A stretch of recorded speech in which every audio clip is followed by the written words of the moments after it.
So the first NFL draft was held way back in 1936. And when I say nobody cared about the draft back then, bro, they didn't even put it on TV until over 40 years later. And even then, damn near every NFL owner voted against it. They thought it was a terrible idea. They all figured nobody would watch. And they might have actually been right if not for one community college dropout named Melvin Adam Kiper Jr. Now, in my experience, Mel Kiper doesn't get a whole lot of respect out here. And I get it. It was the Jimmy Clausen thing, right? And if it wasn't that, it was definitely the Jamarcus Russell take. But when I hopped on Twitter to see recent tweets about dude and it was all negative, I was like, man, hold up. Ain't nobody got nothing good to say about Mel Kiper? I mean, don't get me wrong. These jokes is funny as hell, but I'm just here to make a foolish attempt at restoring a little bit of balance. And I'm fully aware that I might just fall on my face, but here we go. People just love to point out his worst misses, and they often wonder, how is this man even still employed? Well, the answer to that question couldn't be more simple, my dude. It's because he almost single-handedly created the damn job. That'll be like me getting fired from the FlemLo Raps YouTube channel. Like, you see what I'm saying? Did you know that Mel Kiper's actually been producing scouting reports for longer than ESPN has existed? Oh, they ain't feeling that one. Let me hit him with another one. Did you know that he's produced his annual draft book every single year since he was a senior in high school? Since he was in high school. He's 60 years old today. I want you to really think about that. Did you know that this man has been talked down on by NFL GMs, disrespected on social media, and generally never given the respect he actually deserves for almost single-handedly lifting the NFL draft out of obscurity and making it into probably the second biggest day on the NFL calendar outside of the Super Bowl. And he never stopped doing his damn thing for 40 years. And we celebrate stuff like that on this channel. So even if you don't respect the man's work, after this video, I promise you, you're gonna at least respect the man's work ethic. Today we're telling the story of the founding father of NFL draft coverage as we know it today. Today we're telling the story of Mel Kiper Jr. Cue the Wayne. I'm no quitter, 'cause I'ma go get her. Alright man, real quick before we jump in, a quick word from today's video sponsor, Current. So we're heading to San Antonio tomorrow, so we're gonna gas up the whip. We'll be using the Current car. Alright, unfortunately.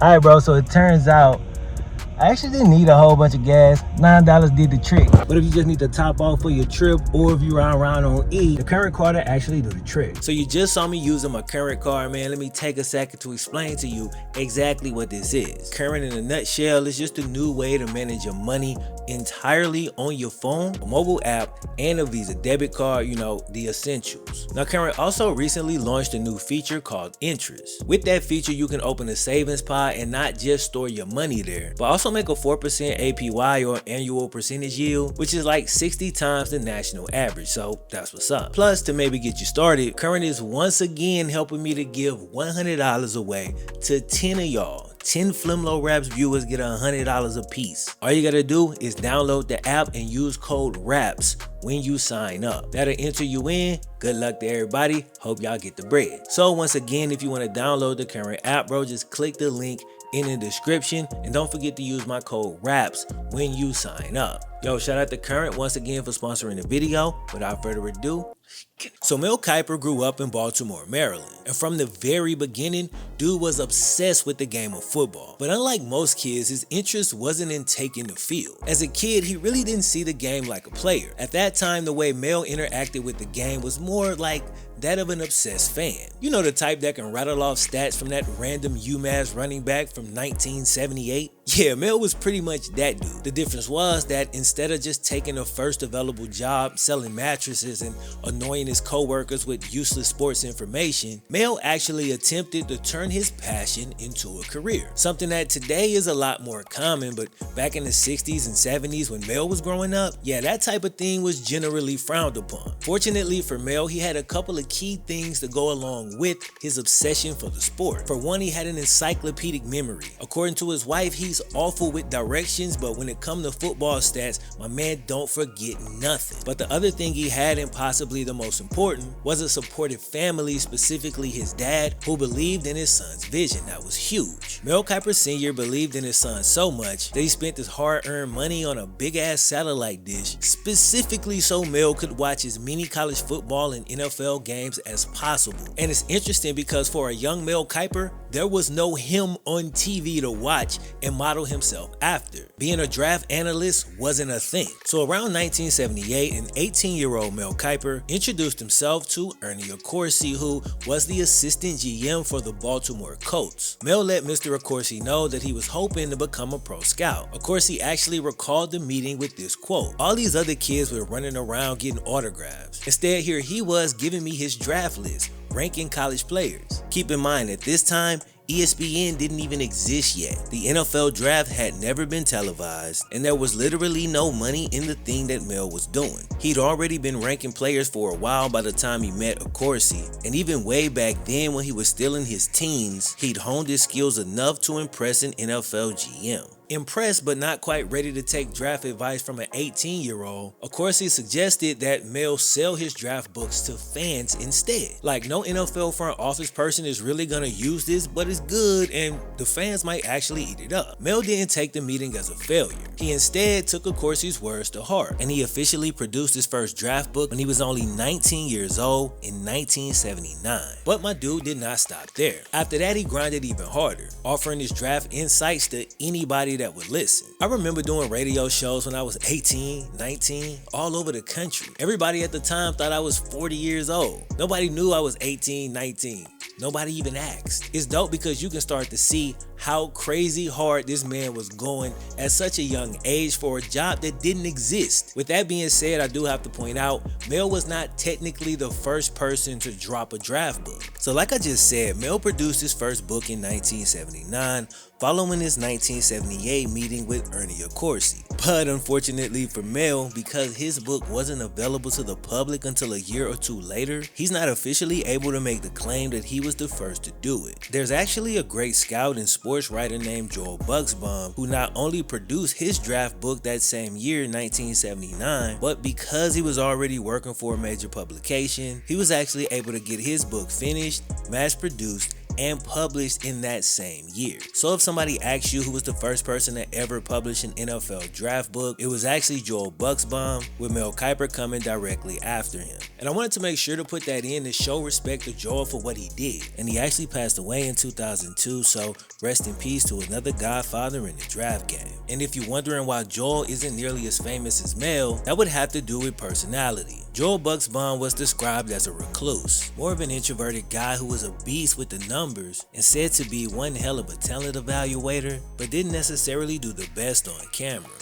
Mel was able to have his personality shine through on TV, and when we're talking about the full package of the on-air analyst, that's obviously something that's extremely important. While he was attending Essex Community College, majoring in broadcasting, of course, dude was also traveling across the country doing radio shows to promote his draft services. For Mel, those were the dog days, as he'd wake up early in the morning and grind schoolwork, radio appearances, study college tape, fill orders for draft books he already sold, all while simultaneously working on the next one. These long days would often turn into long nights, and while other college kids was out partying, a dude that was up grinding since 7 a.m. would still be working when they was getting back from a party at 2 a.m. sloppy drunk. He'd get a couple of hours of sleep, then get up the next day and do it all over again.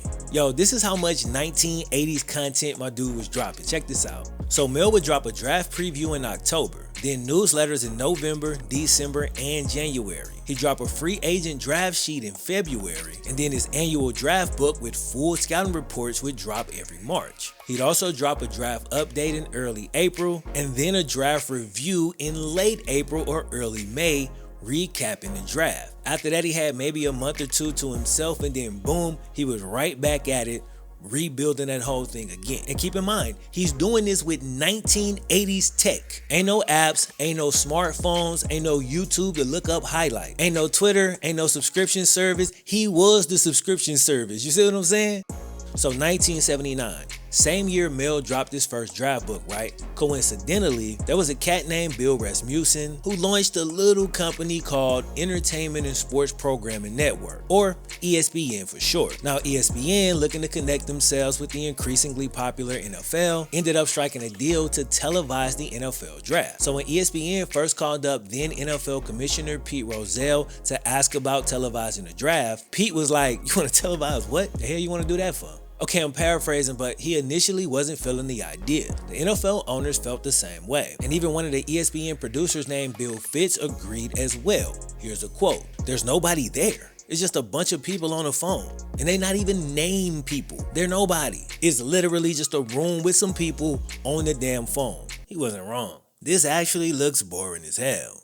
But ESPN had only been on air for like 6 months. They needed content, and they needed an in with the NFL. Now, Pete Rozelle was a pretty forward-thinking commissioner when it came to the league, you know? He's the one that was pushing for TV deals. He championed NFL films, which we all know the great content they've been putting out over the years. So after he gave it some thought, he basically said, bro, forget the owners. We doing it. So just like that, ESPN aired the very first NFL draft. There was definitely potential there, but ESPN needed way more on-air talent. Now at the time, Mel Kiper was still in full grind mode back in Baltimore, and he made sure to keep in touch with Baltimore Colts assistant GM Ernie Accorsi. So one night Accorsi was riding in his car, and he heard Mel on the radio breaking down draft analysis on some random player from who knows where. So Accorsi in the car like, dude, really spitting. So he picked up his phone and gave Mel a call the second the segment was over. Are you getting paid for this stuff? You can't just live on the publication of this book. If you want to raise a family, you gotta start selling your services. And it's dope, man, because you could tell Accorsi really wanted Mel to win. So anyway, in 1980, when ESPN aired their first draft, Accorsi invited Mel to come up to a draft party that the Colts were hosting at the Baltimore Convention Center. Mel was still 19 and couldn't even enjoy the drinks that they were serving. Now, Mel probably didn't have time anyway, as he was busy fulfilling tons of radio obligations while also trying to catch as much of this first televised draft as possible. Here's a couple quotes from Mel on the draft boom that was happening around it. "My feeling was, there's gotta be a market for this. When I saw it televised, I said, okay, not everybody's seen this process. They feeling it. Back then, you only had 2 college games televised every Saturday, so you didn't have access to any of this stuff. Certainly, they had no access to the small college kids, so after they were drafted, this was a vehicle to get the information out to the fans. I thought there would be a great interest in the draft for that reason. I truly believe that what ESPN was doing was gonna pop and be huge." But for Mel Kiper, things didn't pop immediately. For the next several years, he was still hustling his books and draft services. He even dropped out of community college to fully focus on the business. Now, the business was picking up steam, but it was still losing money every year from traveling and printing out the book materials. Again, no digital products back then. You had to pay to print the physical books, and you had to worry about shipping. Not to mention, he probably gave a bunch of them away to like radio stations and stuff like that, especially early on for promotional purposes. I don't know why I just pictured this man standing outside the gas station passing out draft books like it's a damn mixtape. In 1983, Mel was offered the opportunity of a lifetime, only to have it violently snatched away almost immediately after. Basically, his boy Ernie Accorsi was no longer the assistant GM. He was now the big dog GM, and he offered Mel his dream job in the Colts front office. But only a couple of weeks after he accepted the job, Accorsi hit him back saying that unfortunately, he wasn't gonna be with the team for much longer. Bro, I swear ain't nothing worse in this world than somebody offering you a job, but before you can get hired, they end up getting fired. That's tough. Of course, he actually resigned, but was likely forced to. And after that 1983 season, the Colts franchise packed up and moved to Indianapolis. But fortunately for Mel, 1 month before the team moved, he packed up and moved as well. Apparently, an agent put one of Mel's books into the hand of Bill Fitz, the guy we talked about earlier who is now the producer of ESPN's live draft coverage. So Bill was looking for on-air talent for the draft, and he brought Mel in primarily for research help, but he also decided to have him tape a few segments to see how it went. There he was in his early 20s in a room surrounded by producers and bigwigs at ESPN. But like a boss, he bodied the segment, impressed everybody in the room, and boom, the TV draft analyst lane was created. It would only be a small part, and they would cut to Mel when necessary. But for Mel, it didn't matter. He went from theoretically handing out draft books at the gas station to now working with the major sports broadcasting company, the same one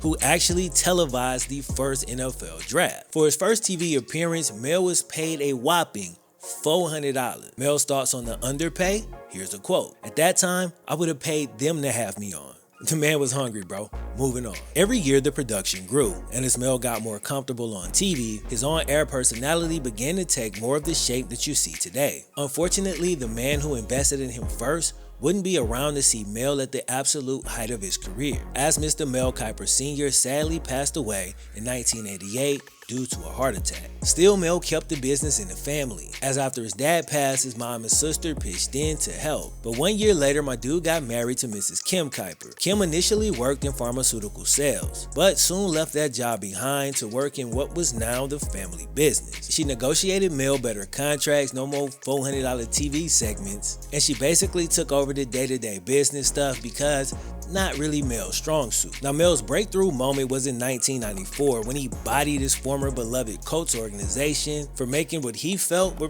basically dumb picks. So the Colts had both the 2nd and the 5th overall pick in the 1994 draft. They took Marshall Faulk at 2, who would become a Hall of Famer, but then at pick 5, they took a linebacker out of Nebraska named Trev Alberts. Mel Kiper was famously pissed. Here's a quote. "I think it's a typical Colts move. I mean, here's a team that needed a franchise quarterback. To pass up on Trent Dilfer when all you have is Jim Harbaugh? Give me a break."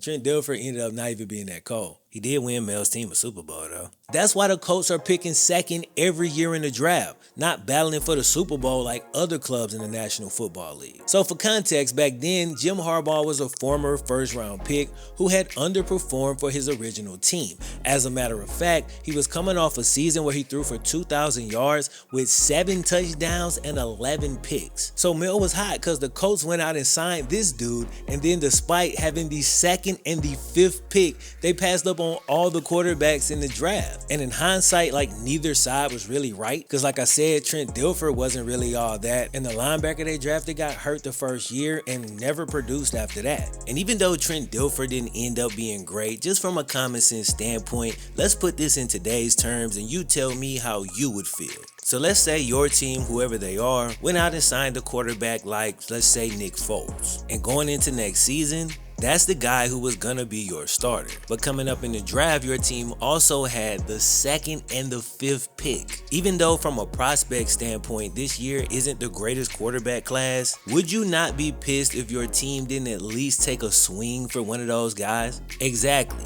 That's how Mel Kiper felt. So anyway, Mel went off, which made for great TV. And then adding to the story, Coach GM at the time, Bill Tobin, who's actually the dad of now Bengals Director of Player Personnel, Duke Tobin, just really wasn't trying to hear it, and Bill just absolutely went in. Who the hell is Mel Kiper anyway? Here's a guy that criticizes everybody, whoever they take. He's got all the answers to who you should take and who you shouldn't take. In my knowledge of him, he's never, ever put on a jockstrap. He's never been a coach. He's never been a scout. He's never been an administrator. And all of a sudden, he's an expert. He's in our papers 2 days ago telling us who we have to take. We ain't got to take nobody. We ain't got to take nobody that Mel Kiper say we got to take. Mel Kiper has no more credentials to what he's doing than my neighbor. And my neighbor's a postman. A postman who doesn't even have season tickets to the NFL. Yo, that rant. Come on, all-time rant, bro. And the reason the rant is so good is because there's a lot of truth in there, right? Mel didn't ever play. He didn't ever coach, and he had an opportunity to work in the front office, but he didn't end up doing it. And it's crazy because exactly what Bill Tobin was saying is a lot of the same flack that Mel Kiper gets today. The stuff I was talking about that he gets on Twitter earlier. So while this is a pro-Mel video, that rant was dope and is absolutely fair game. But Mel realized one thing early on. If he was gonna sit on TV and criticize teams, they had every right to fire back and criticize him. Something that a few other TV sports stars could absolutely learn from. So he took the criticism, didn't take it personally, and just kept doing his thing. Now, because the story ended up blowing up, Mel actually got a hell of a lot more famous after that, so the rant kind of backfired. It's so crazy that asking a question, who the hell is Mel Kiper, made everybody else go, yeah, who is that? Then they went and found out, thus his fame goes up. So it actually worked out perfectly for Mel, and Bill ended up getting fired like 2 years later. That whole situation is actually what you see modern trolls try to manufacture today. What do I mean? Well, they try to badger or attack a person of higher status. And there is nothing on this planet that they want more than for that person to give them a reaction. If they was able to coerce you into giving them a Bill Tobin rant, they'd be smiling from ear to ear, because their entire plan is to now use that attention that you shine on them and get bigger. It's a weird world we live in, but these are the games that people play. Here's the difference though. Back at that time, it didn't normally work that way. Before social media, if somebody of a higher status attacked you, you just disappeared. But back then, nobody could have predicted that it would have gotten that reaction. And they damn sure couldn't predict that the reaction would have that type of effect. So after that, Mel was pretty much bulletproof. And really, since that day, dude has retained his status as the voice and the face and the hair of the draft. Despite some really bad swings and misses over the years, Mel Kiper deserves massive respect in his game. Today, Mel has gone from making $400 for his first NFL Draft TV appearance to a net worth of over $7 million. And that's a number I was able to find on the internet, but I would imagine it's a lot higher than that. The major takeaway from the story is that he was able to build a multi-million-dollar business by just relentlessly doing something that he's loved since he was a kid. So if you're one of them people that don't give a damn about what Mel Kiper has to say, the story I just told you is exactly why you should. Dude's not just the OG in the game. He basically created the damn game and everybody else just playing in it. But with all of that said, the question still remains. Exactly how accurate is dude with the mock drafts and the rankings? And how does he stack up to other draft experts like Todd McShay? Bro, if you want to know the answer to that, make sure you subscribe to the channel for the second installment in my Mel Kiper pre-draft mini-series. And once the video is out in a couple of days, you'll see it popping up on your screen right here. Just click it, watch it, magic. Other than that, man, I'm FlemLo Raps. I'll catch y'all in the next one. Peace.